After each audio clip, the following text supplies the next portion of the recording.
limits, man. Okay, calm down. And speaking of Greens, Democrats, the duopoly, and supporting campaigns, I did see that you had tweeted out something about Jason Call, who is running as a Democrat, and I've had him on my show, and I think he's great. I've had him on. I've had Rebecca Parsons on, who's another woman who's running as a Democrat, and these people are very critical of Democrats, and they have their own reasons for running as Democrats, which they've explained in terms of logistics, fundraising. But I guess I'm asking you to be totally transparent, because I'll get a lot of crap for having people, when I have people on who are running as Democrats. Yeah. Why are you, I'm going to hide behind you, you're going to be my Green Party shield, but why are you, for instance, retweeting Jason Call? Oh, because look, Jason had his reasons for going with the Democratic Party. And I've talked to Jason. I actually didn't know he was running as a Democrat for quite a while because he's so right. But, you know, we all come to this for. But you did when you endorsed him, right? He didn't swindle you, right? No, exactly. He didn't. Yeah, exactly. He called me and say, "Hey, I'm calling from the Green Party, and we please." Yeah. He didn't act like a Democrat. But yeah, look, we're all getting to this point, and we're coming from different avenues. The reason why I'm not a Democrat, well, I've never been a Democrat, but I've worked with the Democrats up in D.C. I was on a 501c4 on the board of a PAC. You know, I've seen what it's like. I've been in with the leadership of the House and Senate Armed Services Committee. I've seen how cowardly those people are. And that's the experience that brings me here, along with the people in my life. You know, that's why I'm doing this. And then take in there's been no accountability for the wars that have ruined so many millions and millions of lives overseas, as well as millions of lives here at home. You know, and so where I come from with it is like, this is the only way I see forward. I think for those other folks, they have to give it a shot. They got to give it a chance. You know, there are practical reasons for doing it. You know, the fundraising, the logistics, the infrastructure that's there. I don't think that leads anywhere. I think you're running in a rigged primary. I don't think it's going to get you any place. And occasionally we get something good from, you know, Chip brought up what Ilhan Omar and Rashida Tlaib have done. You know, that's, like he said, it's going to die in committee. It's never going to go anywhere. But, you know, occasionally we get those nuggets, those scraps, if you will. And my thing is, we don't believe in the two-party system. Why contribute to it then?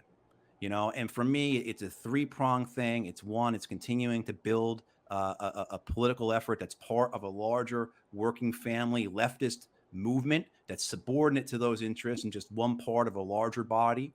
You know, but then also too, it's this idea that in other parts of our history, we have seen where parties have put such pressure on the two existing corporate parties to cause them to, you know, take over some of those issues. So I don't care how we get single payer healthcare. I don't care if Mitch McConnell does it for us, as long as we get it for our people, right? You know, and then the third thing is we keep running third party candidates, independent candidates in this first past the post system. We disrupt it so much that they have to change the system because it's being broken by continuous involvement of multiple parties, you know, and that will bring us to ranked choice voting and eventually proportional representation. Maybe we get money out of politics, you know, but that's kind of like my three prongs in doing this, and why I'm doing it this way, as opposed to trying to change from within, because it's, you know, to change it from within, there's just too much money involved. There's too many established interests. It's rigged. It's just not possible. Yeah. But you don't think that Jason or Rebecca are neoliberal shills? No, I do not. No, I do not. I believe, you know, people, look, like I said, we all come to this from our own experiences and our own paths. You know, I mean, I, you know, and I don't know what the circumstances are out there in terms of what their ballot access is like. Right. They may have had no ability to do it. Look, I couldn't run as an independent here in North Carolina because, again, to get on the ballot as a party, we needed about 14,000 signatures. In North Carolina, because North Carolina hates independents more than it does third parties, I would have needed 83,000 signatures to get on the ballot to run as an independent U.S. senator, right? I mean, so, and every state's different. Lisa Savage, who ran a couple of years ago for U.S. Senate in Maine, right? Yeah, she had to run as an independent, because to run as a Green, was just prohibitive. She wasn't going to be able to make that ballot access requirement. So, I don't know. With Jason's case, it may simply be that running as an independent or a third party is just simply not an option because out there, the two parties have it locked up so tightly. Right. Yeah. I'm saying that partly because I think we need more. There's so many lines that we shouldn't cross. There are like litmus tests, but I just think we need more unity. This is not about you, Matthew. This is me talking to my audience and the left in general. Like, there's just so many times where I think there are times where we shouldn't have unity, and then there are times where we should have unity. And I think give some people who have proven themselves as critics of the Democratic Party, give them credit when they run as Democrats, as long as we know that they know what they're doing. Does that make sense? Like they're doing it from they could have run as Greens, but they have their own reasons why they're not. And I'll help you out, Katie, and say something about someone who's problematic, in left audiences, and I'll quote Jefferson, and help you out here in solidarity with you, sister. In a sense of like I'll be problematic as well, and but Jefferson in his first inaugural says, differences of opinion do not imply differences of principle. And we have to remember that. We have to, as we're working with people, because if we don't have trust, if we don't have ability to build relationships, forget it. I talk about a political party as being one part of the body. And, and what I mean is that there are other parts. There's mutual and community aid. There's labor organizing. There's direct action. There's, communication, media, things you do. If we don't trust, if we don't build these relationships among all that, plus other parts, we're just going to be, as Matt Taibbi said the other day, an irrelevant afterthought.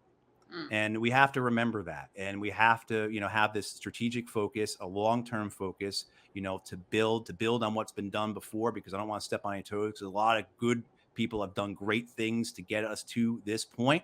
And I know people are saying to what point, but it could be, certainly we have the infrastructure here in North Carolina to run a race like this, because we have people who've been putting years of their lives to get us to this point.